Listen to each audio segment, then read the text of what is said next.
Hey, it's Dr. Kate Walker. Welcome to Texas Counselors Creating Badass Businesses.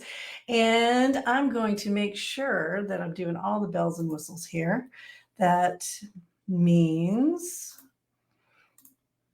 there we go. Now you can look down here and you can see all the stuff Kate Walker Training offers. And I don't have to take up time talking about the commercials. You know, I do the 40-hour training. You know, we do a monthly consultation group just for LPC and LMFT supervisors. And you know, we have an amazing mentor of the month that happens monthly, thus the name. So down here, you can scroll and look while I'm talking. Also, please add your comments here, right in the thread. There are some instructions. I'm using some software called StreamYard. And so they have a little hoop you have to jump through if you want us to see your name. If you don't want us to see your name, I think you can just post however you like. So if you hear something today and it's interesting and you want to know more about it, put it in the thread. If I miss something today and you're like, oh my gosh, I wish Kate had covered this, with our paperwork, please put it here. Remember, in 2022, we're going to have something I'm calling SELPCAs, self-employed LPC associates. That means if you're a graduate student and you're watching this, if you're an LPC associate and you're watching this, if you're an LPC supervisor and you're watching this, I'm going to have some amazing materials, free guides coming out to help you through the process. Supervisors who supervise self-employed LPC associates, you're a hero, and I'm here to support you. LPC associates going into private practice, being self-employed, I got your back, right? Because that's what this group is all about. It's all about taking you guys and your badass ideas and practices and taking them to the next level, because your communities are going to depend on you. You're going to create something amazing. You're going to support your community, and you're too important to lose to terrible systems, terrible paperwork, not knowing the rules, going broke, burning out, all the things, right? Because hashtag counselors don't quit. We are hashtag counselors for life. I don't know if those hashtags will ever catch on, but if they do, you heard it here first. So let's do the thing that I love. First, let me get to home. And we had 8 new badasses join our group last week. Let's welcome Courtney Ray, Victoria Garcia Jennings, Raven Mims, and Eleni Guerrero, Jennifer Henry, Brittany Phillips, Christy Bergen, and Lakeisha Marshall. Welcome, welcome, welcome. I'm so glad you're here. Thanks for joining the Badass group. Let's get to work. All right. I know what you're here for, and I'm going to do 3 things today. I'm going to take you through what would be a paper document in a face-to-face practice, and I'm going to take you through a virtual contract or consent to treat that you might be able to use in a virtual office. Now, the software that I choose to host all of my notes and service agreements, anything that hosts client information, protected health information, also called PHI, is HIPAA compliant. How do I know it's HIPAA compliant? Because the companies that I work with agree to sign something called a BAA, B as in boy, AA, Business Associate Agreement. Now, I've seen some threads where, well, do I need to make my suite mates at our office sign a BAA? No, what a BAA means is you're working with a company who holds your PHI, who, in what that BAA says, and most of them you really do have to download them and read them, they say they will share the liability with you if a breach happens. And that's what makes it HIPAA compliant. If you're still not sure what HIPAA compliant means, head to katewalkertraining.com, click courses and resources, and take the HIPAA Training for Counselors and Staff course. It's 2 hours. It's easy peasy. It'll go through and teach you everything you need to know about HIPAA. So let's begin with what would be the paper document. Okay, so what you're looking at is in an Adobe file, because what I want to do today is actually, if I find a mistake, I'm going to fix it. And here's the deal. I show you my stuff as long as you agree to point out the errors. not the greatest speller. And, you know, there are things that I miss. So please, please remember, this is kind of one of those tap you on the shoulder moments. Let me know if you see something that's like, Kate, get rid of that. All right. So the client services agreement can also be called the consent form or the consent to treat. And that's actually what I refer to it when I show you the virtual stuff. So we can actually type in consent to treat, and I will be a little bit more grammatically correct and put in a little slash here, /. Now, my practice is called achievebalance.org. My company is called All About the Family LLC. I'm not going to get into LLC versus PLLC today. When I originally started my company, All About the Family, I was using it for training as well as practice. Now that I've separated the two companies, this is actually one of the things I probably need to go in and fix and change my counseling company to a PLLC. The first paragraph talks about just what the document is, what it contains, what the client, potential client at this point, right, because they haven't signed it, can expect. And it explains what counseling is and is not. Now, this explains my process. So for me, this is why I talk about when I do these Thursday 30, I hate giving a diagnosis in the first session because I don't know what's going on. So I explain very clearly that therapy is a commitment, that the first 3 to 4 sessions is a process where we're getting to know one another, forming assessments, forming treatment plans. And so it talks about the benefits and risks. And this is pretty general. A lot of you out there have access to paperwork like this. In fact, you could probably Google it and come up with something similar because it is very generic. It's not even exclusive for counseling. A psychologist could use this, or a counseling social worker could use this. When we get to meetings, this is where we start to get into the procedural things that can affect your potential client financially. So meetings, again, the initial assessment, I clarify, will be from 1 to 4 sessions. I like 4 sessions to really understand, especially if I'm working with couples and families. I want 4 sessions to really feel like I can give them, the best treatment plan. And I don't know, is that misspelled? Is that supposed to have 2 L's? Oh, I guess so. All right, I'll fix that. And it introduces the idea of a cancellation. So let's look at the next section, which is professional fees. So the fees will be collected when services are rendered. I'm cash pay. I don't take nor do I process insurance. So in addition to therapy services, fees may include assessment, administration, scoring, reporting, etc. There will be an additional $25 fee assessed for return check. The fee for my services is $200 per hour. Now, that is the rate that I set. I don't do pro bono. I don't do sliding fee scale. I give back to my counseling community and my Texas community through supervision. I give free supervision.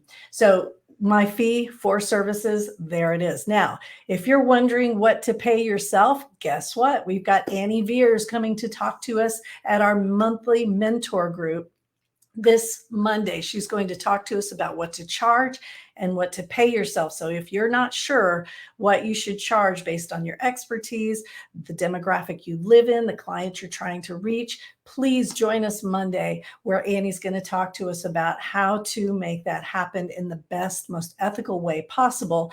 Get your tickets at katewalkertraining.com. Now, cancellations and changes are so important, right? Because most of us in small businesses, I mean, if we don't have a big practice with an admin who can help us kind of get these funds, if you take insurance, if you don't have someone who does billing, it's really important that you specify clearly and you have scheduling software that can support you when you're trying to explain your no-show and late cancel fees.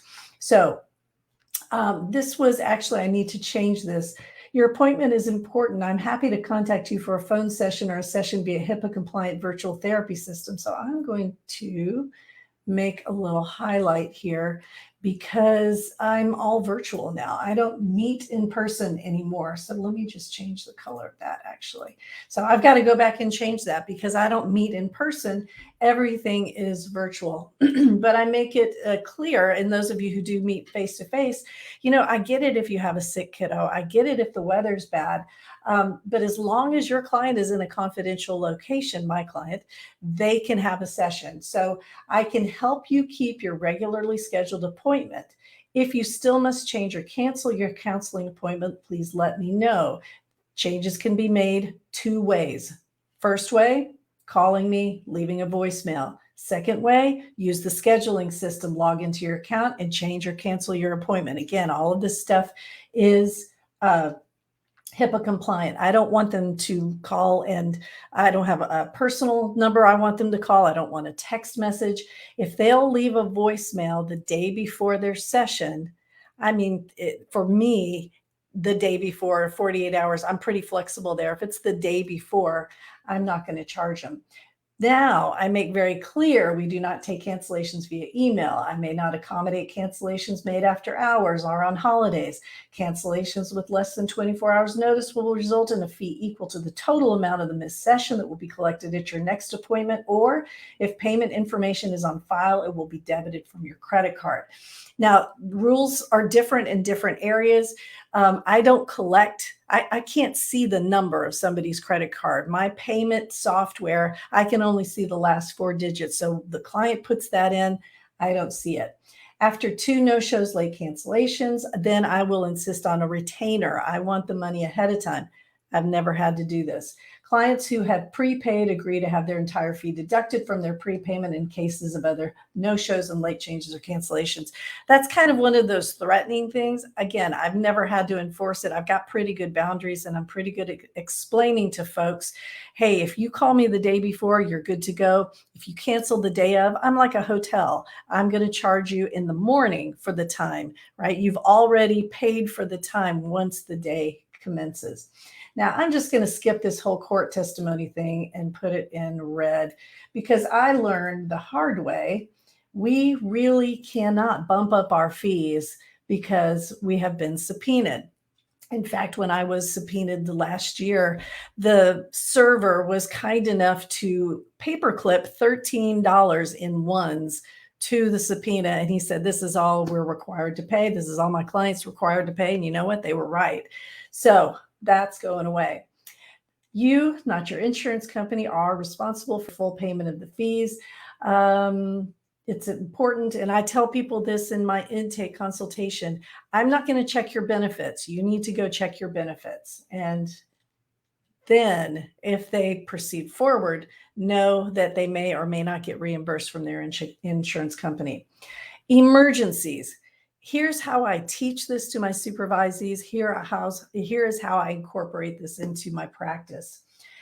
I don't want to be the first call my client in an emergency situation makes. I need them to contact someone who is close by, who can actually help them. I don't know if they're also having a medical emergency. I have no way to triage that appropriately. I'm not trained for that. So for emergencies, I tell my clients to call 911. If you have an emergency, do not contact the main office. Do not contact the office email. I'm going to get rid of that. There's another mistake. Boom. The office email, because we don't monitor email, and I can't take you into my scheduling software because it has PHI in it. But each one of our outgoing emails says very clearly, do not respond to this email. The email box is not monitored. If you have an emergency, go to the emergency room near you or call 911. I have a social media policy, and I probably need to add Facebook and Instagram and YouTube. Actually, I probably should just say social media. Let me go ahead and make that red. Now, I don't control who follows and likes me on social media. Okay. I'm not on it that much, believe it or not. A lot of my stuff is outgoing. I cannot control who likes my page, fans my page, follows my page. What I can do in my personal profile is control who friends me, right? I get a list and it's like, so and so would like to friend you. I do not friend clients, period. End of story. I don't even have a practice social media page. When I did, it was the Achieve Balance social media Facebook page. I used it like a brochure. I'd put out information about mental health. And one person who does an amazing job of that, a couple people, Cheryl Butler with True North has a great Instagram page. Jessica Eisman, Neckelband, has a great Instagram account where she puts out information about mental health. A lot of you have some amazing Instagram pages where you're putting out information. Love that. You can't control who likes and follows, nor can you control who outs themselves, right? So I make sure that I make the difference between what social media is and what it is not. So I don't provide therapy via social media. I don't acknowledge or return private messages via social media. I will not acknowledge this or respond to client emergencies on social media. Again, call 911. You may use, and this is important, I have my clients read and understand, you may use social media to reveal your own identity as a client of achievebalance.org, but you may not reveal the identity of another client. Doing so would be a breach of confidentiality, and Achieve Balance would take all available steps to protect the revealed client's rights, including blocking the offending client, contacting legal authorities, and referring the offending client to another practice. So if you don't have a social media policy, get one. Limits of confidentiality. I'm not going to go over this too in depth. This is Chapter 611. It's very important that you understand Chapter 611 if you're working with adults. If you work with minors, you need to know the Texas Family Code because the rules are not the same. And there are exceptions to confidentiality once a client reaches a certain age for certain things, sexually transmitted diseases, drug use, etc. So know your population and know what the particular limits of confidentiality are. Now, one thing I do, and I encourage you to do, is to put a link to the privacy notice or the HIPAA notice for the software that you use, right? I use Sukasa, and so I include a link here if my client wanted to click and go read the BAA and the privacy agreement in depth. That way we're all clear. It's all about transparency. I don't have anyone else in my office or on staff anymore, so I could probably get rid of number 2. So I'll put that in red. Those of you who work in a multidisciplinary practice or have multiple practitioners, you want to put something in there about staffing. Counseling via technology. This I'm going to just put in red right here because I took a training, a 15-hour training about 2 years ago, but I really need to update my knowledge. So it's not bad. I don't dislike this section, but I think I can do better. So I know I don't use DoxyMe anymore. I've started using a HIPAA compliant Zoom platform, which is super cheap. I encourage you guys to look at it. And then again, though, I include that link if they want to go see the privacy policy for themselves. And I adapted these from the NBCC Code of Ethics for Technology-based counseling. But the ACA Code of Ethics has a great list as well. And it's they're similar. Basically, I want to have a release of information so the client knows what to expect from technology, what can go wrong, what we'll do if something goes wrong. I want to make sure that they understand I need to know where they are, including in many cases cross streets in case I have to call 911 where they are. It's always just best to think, okay, what's the worst thing that can happen? And make sure that you address that. So again, I put that in red. I need to go through and change that. Professional records. I talk about how I store their records, how they can get their records. Anytime that I spend time producing records, hitting print, putting it together, talking with my client, I'm going to charge that a copying fee of $25. Yeah, I don't know if we even copy anymore. Anyway, I'll put this in I'll put it in red just to take a look at it. Because if I can do it through a HIPAA compliant file transfer rather than snail mail, I'm going to do it. Here is my will, which is what happens to my records upon my death or the closing of the practice. My husband and you guys know, basically my entire family is trained in HIPAA. So all records access will be granted by my husband at the main number. And then I talk about HIPAA and a link so they can access a download, which explains all of their rights regarding HIPAA. I have a section about minors and parents, but I'm actually going to put that in red as well because I don't see minors anymore. I see parents. Here is the new disclosure that we have to have in our paperwork. It's the Behavioral Health Executive Council mandated that we change our complaint policy that we show to our clients. And here that is. And if you wanted that, you can go to the BHEC website. It's right there. All right. Now I'm going to show you. I use Jot forms. I just switched to Jot forms. It's a HIPAA compliant form. And so this is can be turned into a link. So to build my form, you see over here, there's a little toggle. If it's PHI, it encrypts that. So I basically encrypt everything except the date, client name, anything that has to do with any personally identifying information. If there, again, I don't see, I probably could get rid of that because I don't need a custody agreement if I'm not seeing minors. But there's a way in Jot Forms HIPAA compliant version to upload where the parent can upload the divorce decree. Other members of the family that will be attending the first session. Emergency contact, always have an emergency contact on your intake form. And then what Jot Forms allows me to do is to upload my consent form so that they can download it onto their computer, they can print it out, they can do whatever they want to do, but they can browse it. And I think, yeah, oops, nope. Okay. Anyway, it works when they get the link, but you can see that it is a PDF form. And then they just sign with their finger. And they can download, I've put the HIPAA download here as well so that they can sign that they received that. And when they hit submit, I get that in my Jot Forms HIPAA compliant cloud place. Okay. So that's pretty much it for today. Would you take a second? I would really appreciate it. If you would take a second and write down in the thread. Again, I want to know what you want more of. I think somebody last week said treatment plans. I'm happy to do that, but it's not really like an intake situation, but I think it's important.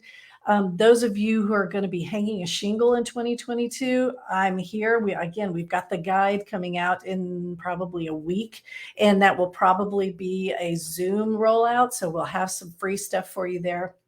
I just want to make sure you go into 2022 with the best paperwork you possibly can. We need to Marie Kondo. Remember Marie Kondo, if it does not spark joy, we get rid of it, right?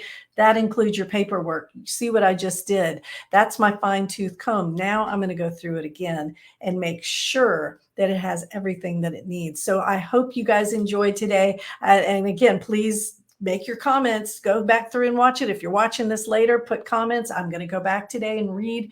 Let me know what you need to see more of or you'd like more detail on. Next week, the same thing. We're just going to be going through this paperwork, release of information, HIPAA compliant forms, HIPAA compliant software, just to make sure you're going through your stuff. It's a great time of year to clean out and you start 2022 the very best you can. Also, don't forget December 13th, we have Jennifer Kane will be our mentor of the month talking about how to start a play therapy practice. So we've got Annie Veers this Monday, December 6th, talking about what to charge and how to pay yourself.